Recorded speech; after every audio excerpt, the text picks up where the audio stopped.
Hello and welcome to Talking Games. Just finished West Ham 3, Chelsea 2. Chelsea, in their new strip with their sponsor 3, have conceded 3 and we've got 3 points. This is just beautiful, Gonzo. This is beautiful. It's lovely. Look, when we do these videos, we have to be silent for sort of 20 seconds while it loads up. And myself and Geo have just been giggling like little girls. It's brilliant. I'm buzzing. Oh, mate. I don't know where to start. Look at us. Look at us in the league. Oh, I told you.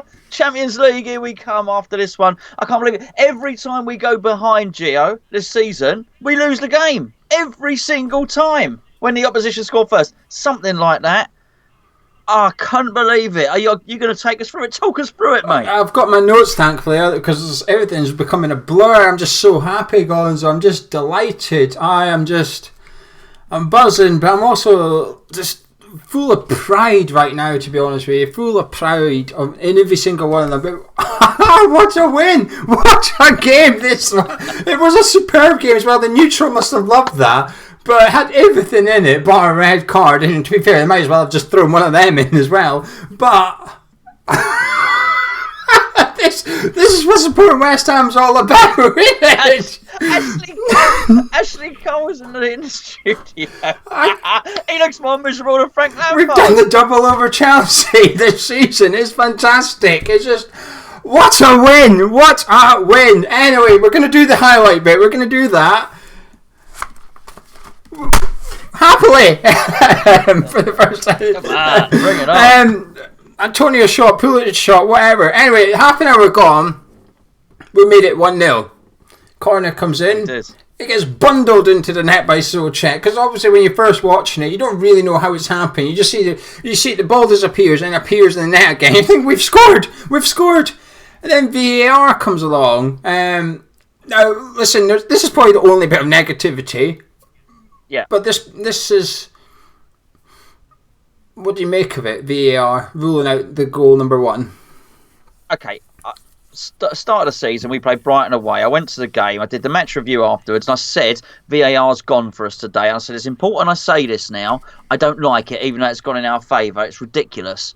So I can now say that. Please do refer back to that. I didn't blame it when the handball thing Tottenham. I said, look, we didn't lose because of any handball that there might have been. Let me turn that telly off. I don't need to watch it anymore, do I? Today was awful. I mean, that was awful. It almost looked as if they had no reason to disallow it, so they kept looking and looking and looking until they could find one. I think eventually they gave it because Antonio was in an offside position, interfering with play where he wasn't obstructing the goalkeeper at all. Antonio did not stop the goalkeeper from saving that. It was just really, really close to the goal. It's really as simple as that. It was a bit of it was clearly a scrappy goal, but there was nothing wrong with it, Jerry. There's nothing wrong with that goal, and you just knew it. And they were getting all those lines and moving the lines up and down, and it's ruining the game. It really is. And look, don't get me wrong, we've had a lovely time, and actually it's ended up a dramatic game. But that's in spite of VAR. VAR tried to do everything it could to ruin that game. I thought today, Gio. I just thought it was terrible. It was a wrong decision. How they can take 3.5 minutes. So if you can't decide after 20 seconds, don't bother, because it's clearly not clear cut. If what you've got to do is get the millimetre, get the little ruler out and all the rest of it, forget it. It's ridiculous. The worst thing is, I thought he was offside. He's clear line. His head's clearly behind the defender. I've got no issue with that. I've got no issue with the lines and stuff. My issue is he doesn't touch the ball. Souček kicks it into the ground and it goes over Antonio. It doesn't touch him. And Kepa's saying he's in his sight.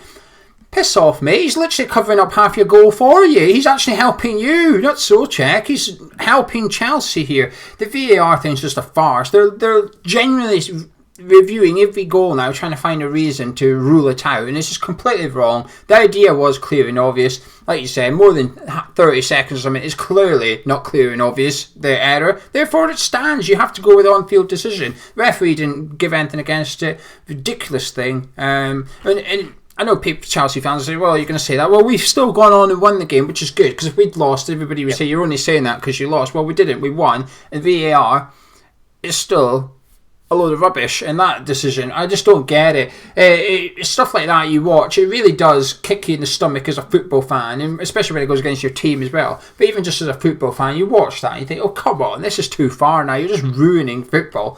But 8 minutes later, it was 1-0 Chelsea.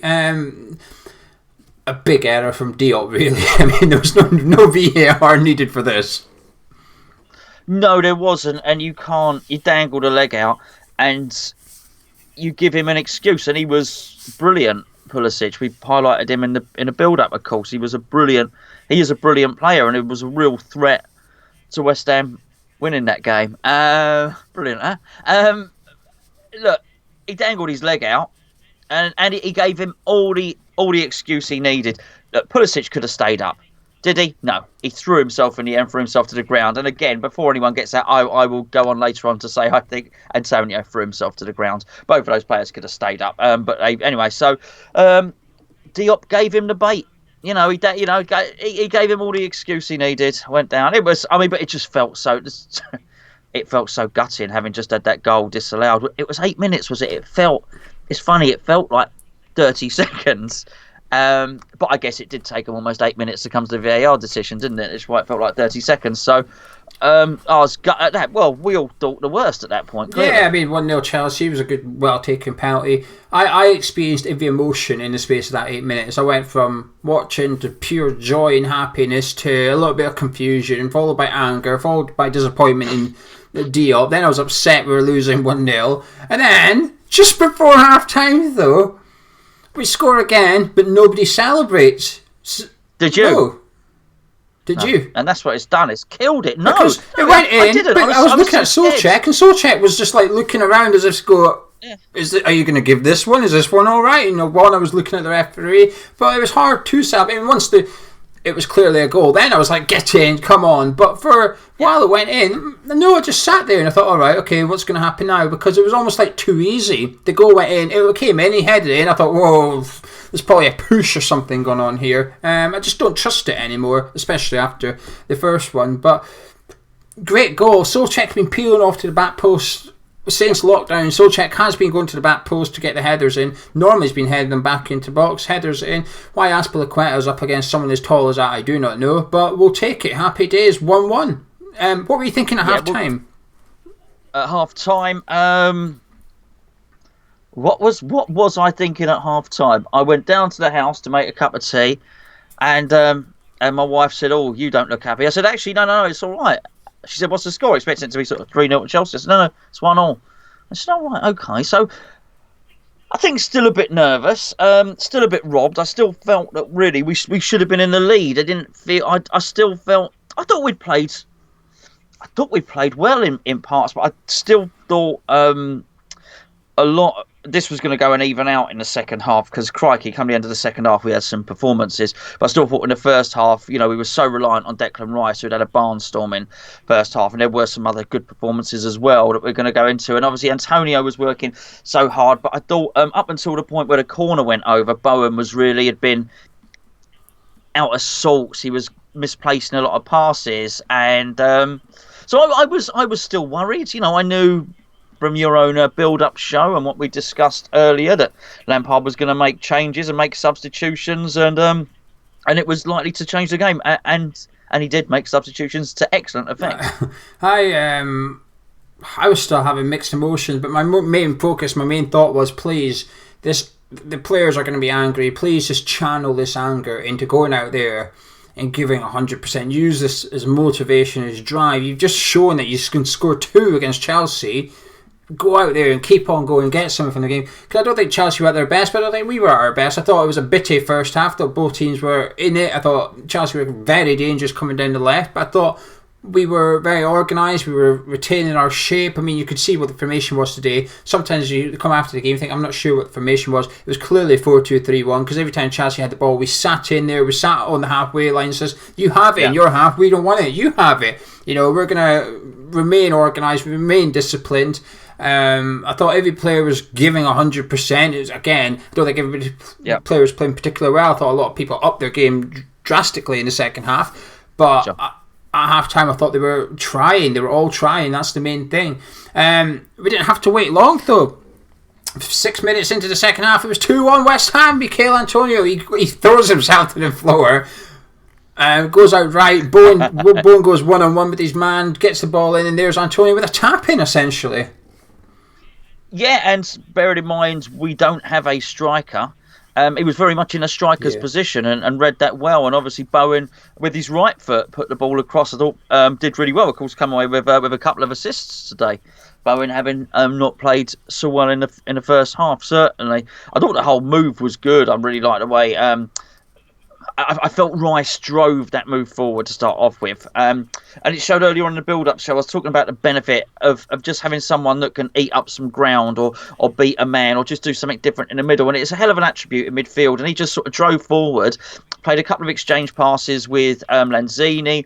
Fornals got involved, as you say. Antonio threw himself to the ground. But even though it didn't work out, we still sort of retained possession. And Fornals did play the lovely ball in, which Bowen then did. But we deserved that, because we started that second half really well. We'd almost got in and amongst a few times, and actually there were signs in the first half, by the way, that we were trying to put more people in the box. We had a throw in on 11 minutes, and he piled everyone forward. He treated it like a corner, and of course they were really struggling with us from set plays, because actually when we had the goal disallowed, Aspilicueta was really troubled by us trying to do our 3 men in a line tactics, which sort of didn't yield up. And then, of course, we scored on our other corner as well. And again, we tried it again from the throw-in. So I was thinking at that point, OK, we'll set plays. Are we going to get men forward in open play? And we were. We were trying to get men in the box. I don't know if it was having just that additional attacking player in there or whatever. I don't know. But I did. I mean, I think that was the point I started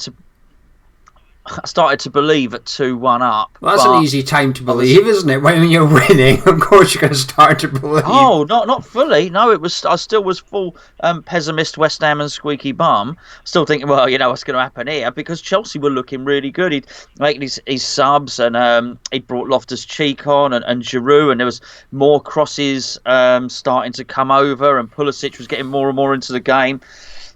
But when I say believe, I allow my mind to wonder what might happen if we were to win this. But of course, I was someone piddled on me fireworks quite soon after with a Payet-like free kick. we were playing quick passing football in the midfield. I don't think Fornals had a particular great game overall, but there was some touches between him and Lanzini and Rice. Yep. They were two-touch football, touch pass, and Bowen, and I thought, I like this. We were quick at getting the ball and moving it. The defence, there was no dilly-dallying around the back. They got the ball. They weren't scared to hoof it to Antonio, and it was working quite a lot. He was managing to make it stick. Not so much in the first half. The second half, he was starting to hold it, because I think in the first half, he was trying to run in behind. In the second half, he stopped that and said, actually, I'm just going to stop, and I'm just going to barge into them. I'm going to take it to them. He was trying to run past them. Rudiger and Christensen was matching him in a foot race, and they were barging him off the ball. In the second half, I felt like Antonio stopped doing that, and Antonio thought, I'm not going to run past you, I'm just going to hold the ball up and give it to someone else, and then I'm going to move up the pitch. It worked. The second goal was really good football by us, actually. It was quick passing, the heads up, vision. It was just really, really good, well executed, and Antonio was in the right place, and it was good to see him get up off his arse pretty quick, because he throws himself down. He's just playing for the penalty. He doesn't get it. But a lot of players would have still sat there. But he didn't. He got himself up and moved. And I think it probably caught the defender by surprise. Rudiger come in the back of him. He sees him go down. Next thing is, Rudiger's turning around to look for Antonio, expecting him on the floor. And he's tapping it into the back of the net. He's thinking, well, where's this guy gone?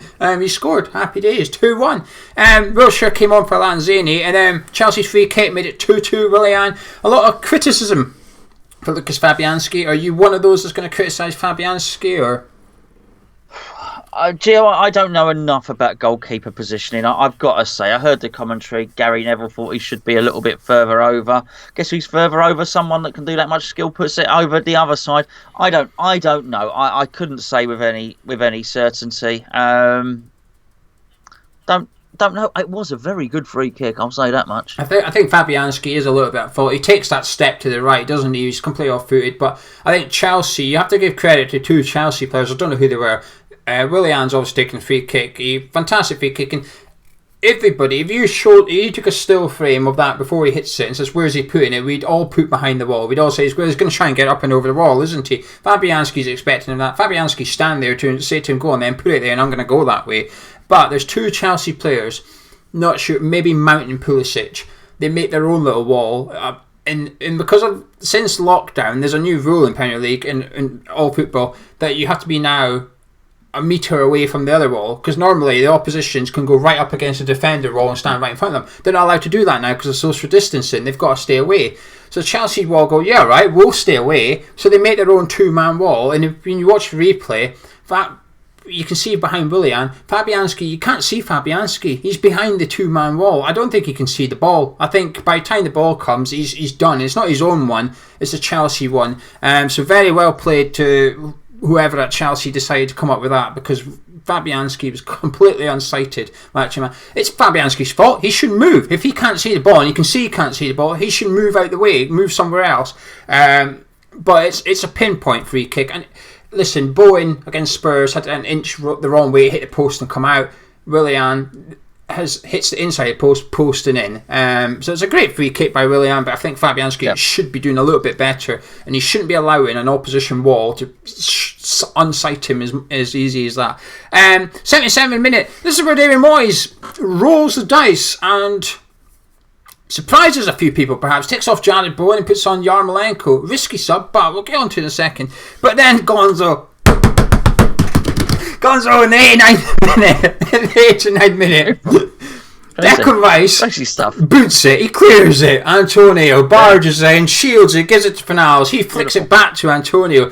And Yarmolenko's just running into green space. And I'm not going to lie, my heart went in my mouth a minute. I thought, please just pass it. And pass it before he's offside. And can you please just pass it accurately? You've got a load of room to aim for. Do not overhit it, otherwise Yarmolenko's away onto his right foot. You don't want that. You have to get this. It's an easy pass, but I thought, please. But he gets it right. Yeah, to be fair, Rudiger gets back on goal side and says, come on then, 1-on-1, let's go. And Yarmolenko, composure, calmness, says, yeah, right, I'll take you on 1-on-1. All I need is a half a yard, and he makes it, he creates a half yard, puts it in the far corner, 3-2 West Ham. But what a goal. I love that type of goal. Counter-attacking football. Yeah, look, Antonio, it's quite funny actually, because for all the criticism that, I don't think Antonio received criticism per se. I think it's been, David Moyes for not playing one of the other strikers, because we were playing a square peg in a round hole today. Antonio did a damn fine impression of a target man all game. And gave Rudiger a hell of a game today. Rudiger will not want to be playing against him. I reckon there are other bona fide strikers in the Premier League that Rudiger would rather play against than Antonio. I can tell you that much. But that was great hold-up play. And I was the same as you, but the pass was crisp. It was done at the right time. It was technically executed perfectly. Yarmolenko, we all knew what he was going to do. Because actually, when he had come on earlier, there was a couple of times where he'd played Fredericks in. They got that little thing, haven't they, him and Fredericks? So Fredericks have overlapped him and so on and so forth. But there were a couple of times when Yarmolenko tried to shape up to get on his left foot when he was wide. But this was different. He turned him, and I think the thing is, I'd no doubt once he turned him, I'd no doubt that this is going in. And I did celebrate that one because they can't chalk that one off with VAR. And it was, I've got to say, it was magnificent. Still slightly squeaky bum, but I really liked what he did. I thought we were really good when Yarmolenko came on. I really liked him bringing Wilshere on as well. Wilshere just turns and wants to go. And Yarmolenko was it. It just gave us something. And for once, we got this really strong bench. Granted, not as strong as Chelsea's. A really strong bench, Joe. And to bring on these wonderful players that we've got. International players on the bench. Amazing, isn't it, really? And for them to come on and impact a game is really good. I was just delighted. He got some real headaches for the next game. Actually, now, Moyes. I was standing up when Yarmolenko got put through. I stood up. I thought, here we go. It was almost like you're at the game, innit? You're up on your feet and stuff. And I'm just pleased it fell to him. He's clinical. I think he's our best finisher at the club, and it was just. Moyes took a risk. Moyes took a massive, massive risk not only putting Yarmolenko on, but taking Bowen off as well. He did 2 risks with 1 move there, and it's paid off for him handsomely. And I've got to give it to the manager. He got his subs right tonight. I thought the Wilshere one was iffy because he took Wilshere on, then it moved Fornals out left, and I thought, oh no, here we go. And there was at times Fornals was caught sleeping actually. Aspilicueta went by him and I thought, here we go. But his subs have won the game for us, both of them. But not so much Wilshere, but Yarmolenko has won the game. You could argue bringing Wilshere on, push Fornals on the left, who's heavily involved in the 3rd goal. So both subs have influenced that final goal. But I'm pleased for Yarmolenko. This is a guy who's had such a horrible time with injury, and he's had his ability somewhat doubted, and I'm just glad he's come on, because if we didn't win that game or we'd gone on and lost it, he would have been the one to blame. He would have really become the scapegoat for that. And I'm just glad that not only we won it, I'm pleased he scored it as well, actually. It was just a fine finish. But 3-2 Gonzo! Come on then, give me your overall thoughts and stuff, and then we'll talk about the players. Just absolutely delighted.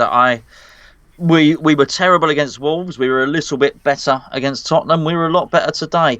And there seemed to be some coherent structure, which we've not seen. There's substitutions. There's no point repeating it again. And we looked like a team that could trouble the opposition. We really did. And I'm absolutely thrilled. We need this desperately. We desperately need to stay up. You can't get relegated this season. Well, you can. 3 people will. Hopefully it won't be us. And it's just such tough fixtures that we've had the first 3 back. And yes, we've rode our luck a little bit with everybody else doing poorly. Again, as we've seen again tonight. But we said before, you got to grasp the nettle. You do that. And even a point would have been good tonight. A point would have been good for us. Yeah, I would have taken 2-2. To get 3. To drag, to put, well, obviously Watford will be below us now, is fantastic. I guess we're a little bit, we're probably quite close to Brighton maybe, or something like that. It just shakes up the whole thing, and if we keep doing this, we've got a really good chance of staying up. We really do, and it's just so important. Really, I'm chuffed. I enjoyed myself. I've not enjoyed watching football since I came back. Not just because West Ham had done badly, but the lack of a crowd and all of that. But that I enjoyed that today. That's been great. I'm absolutely buzzing, and I'm going to be buzzing about it tomorrow. I'm going to be reading every article. I'm going to be listening to all the podcasts and watching the videos, and it is. That's great news, mate. Great news. I'm buzzing as well. I'm just delighted. To be honest with you, I'm relieved as well, because we've now, I know it's so pointless saying this, but we're now 16. We've just gone away. We've pushed them. I think we're 3 points behind Brighton now. We've now just pulled them back into it and says, you're not going anywhere. Get back in here.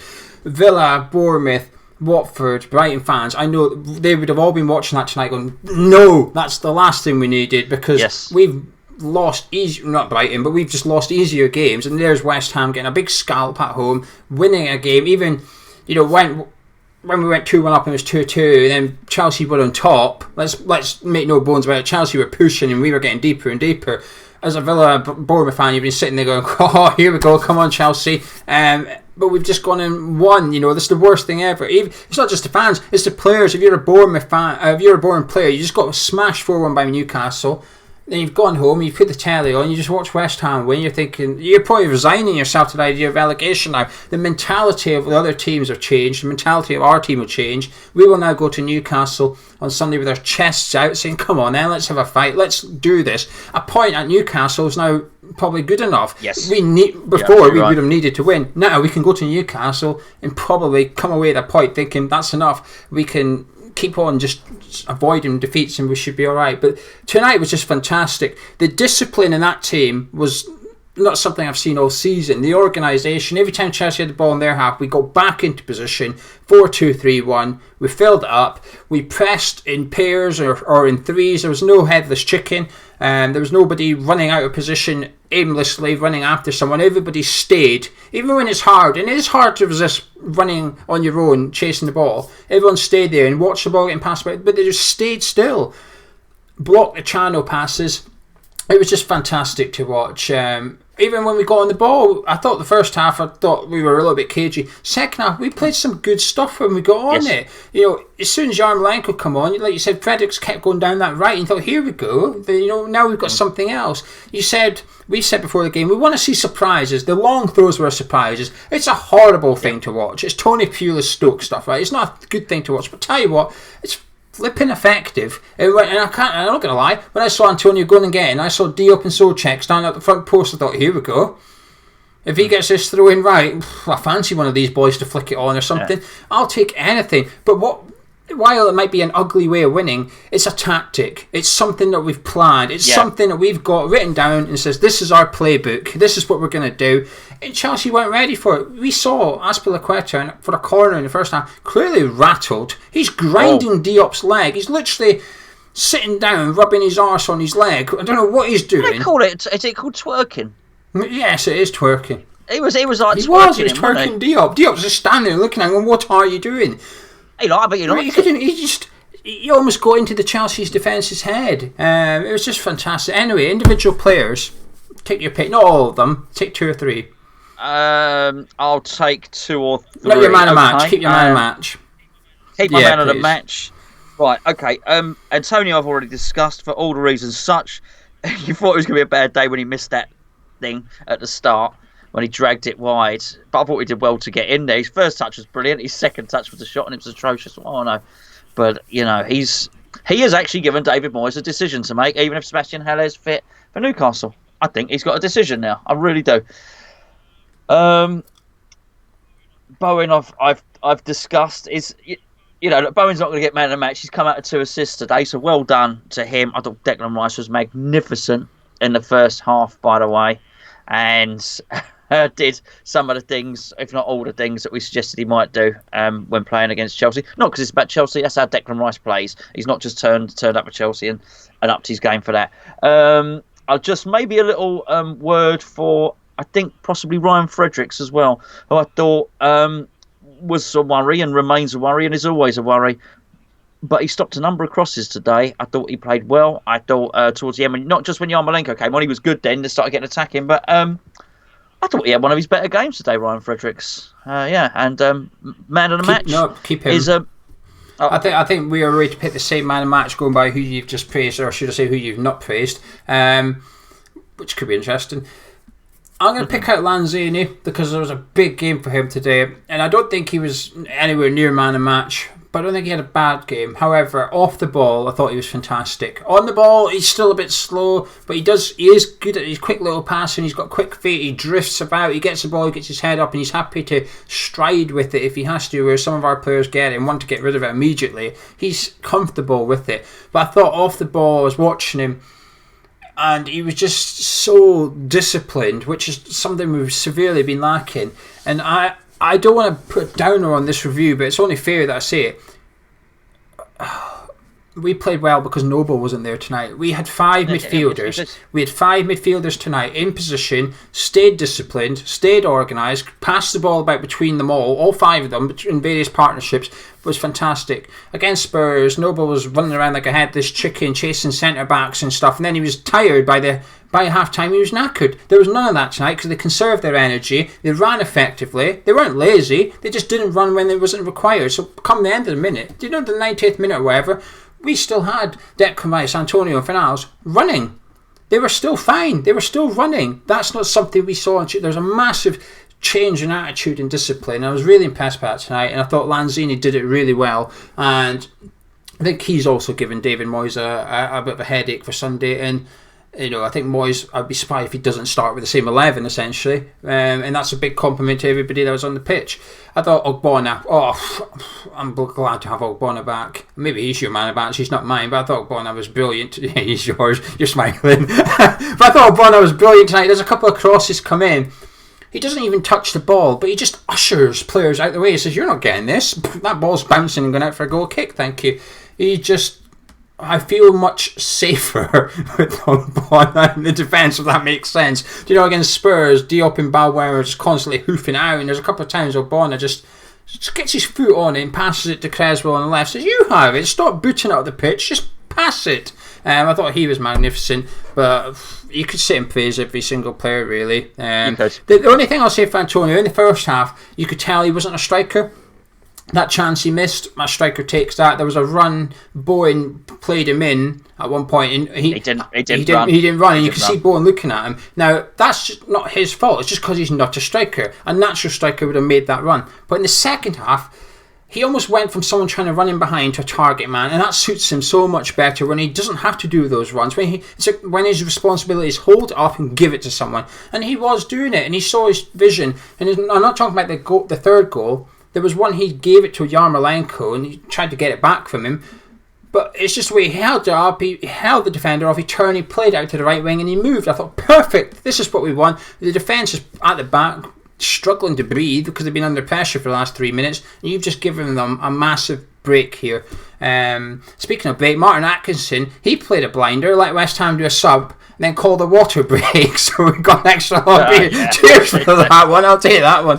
Before we do the man of match, if you're joining this review, drop a like on the video if you've enjoyed it, it's not finished yet, and subscribe if you're new to the channel. And Gonzo, can I get your final words, because we're still happy, Can I get your final words and your man of match, your prestigious award? Well, just absolutely buzzing, and just obviously the person you expected me to give man of the match to was obviously Souček, who was just brilliant. Really, just so pleased for him. He's probably yours, so I won't say too much about it. But well done for coming back from that and for persevering. And he actually had a very, very good game and was close between him and my man of the match, which is Ogbonna, as you correctly guessed. And I don't really know what to say. That was the best defender on the pitch right there, by the way. A reading of the game is sensational. Puts himself in the correct position. Has the strength to deal with it. Looks around before anything happens. So he's even more... He knows who's closing in and who's getting close to him. At the point where the bombardment... He played well all game, by the way. And actually, Diop didn't play a bad game. Let's be fair. I don't think anyone played a bad game. No. He made a silly mistake, but aside from that, he was hitting it out. He does try and get his leg out the way. He does. He puts it out, and then when Pulisic goes past him, he drags it back, but it's too late. Pulisic has already seen it and going in for it. So Diop, he does try and get out the way. He just can't. Oh, no. That's absolutely right. But Ogbonna was in full Gandalf mode. You shall not pass, and pass ye shall not. So many corners, the crosses were getting headed out. He was sometimes going into midfield to stop it and to make a challenge or to make an interception. One of them, I think, it might have been Pulisic, might have been someone else. He actually there was a dribble which was just heading straight into the box, a twisty, turny type dribble, almost like Hazard scored against us last season. He just stood there, put his foot out, tackle, came away with the ball. Magnificent. His distribution was good as well. Well done, Angelo Ogbonna. Welcome back. That's why you're back in the team. My man match is Souček, as you have guessed. I was tempted to try and be clever and give it to David Moyes, but that's kind of cheating. But I'm generally impressed by David Moyes. I'm far from his biggest fan. I'm probably one of his biggest critics. But he got it right tonight. The tactics were right. The formation was right. The team preparation was correct. They'd done what he wanted to do. We had a few plans, the long throws, Souček at the back post for set pieces. We had stuff ready. His substitutions I thought were risky. I thought they were risky, but something, I'd much rather see that than swapping like for like we sometimes do. When it's not working, he swaps like. He's changed it up tonight. He's put Yarmolenko on there, and he's won him 2 points. And well done to David Moyes tonight. But my man match is Souček. Been a bit unsure of him since the return of the Premier League. I don't think he's played particularly well against Wolves or Spurs. Tonight I thought he was magnificent. He's putting his foot in. I thought Declan Rice was the best centre midfielder up until he got booked. Declan Rice got a booking and it was the right thing to do. He chopped someone down, took the yellow card. They went and scored from it, but that's not the point. The point is he took the yellow. Another day that doesn't go in. It's the right thing. But since he'd done that yellow card, Rice could no longer tackle. Rice could not dive in. He couldn't do anything.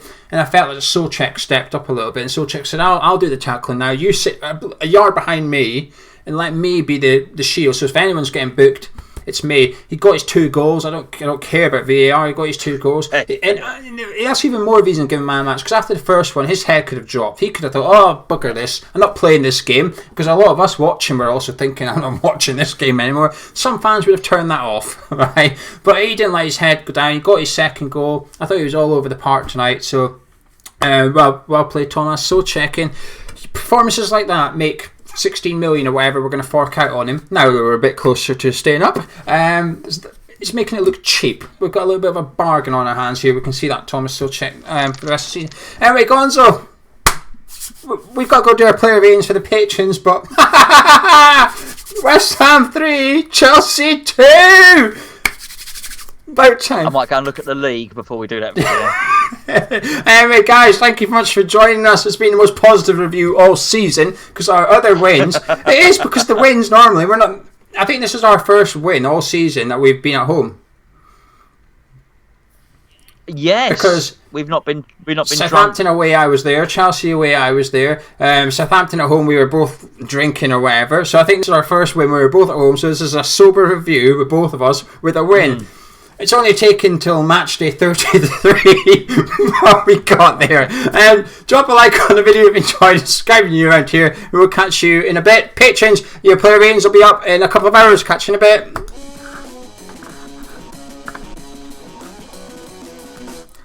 If you wish to support Hamish Chat on Patreon, please head to patreon.com/Hamish Chat. The link is in the description below. If you become a mild Hamish Chat addict or a Hamish Chat addict, you will receive an additional 27 videos in the month of July. No better time to become a Hamish Chat patron. See you in the next video.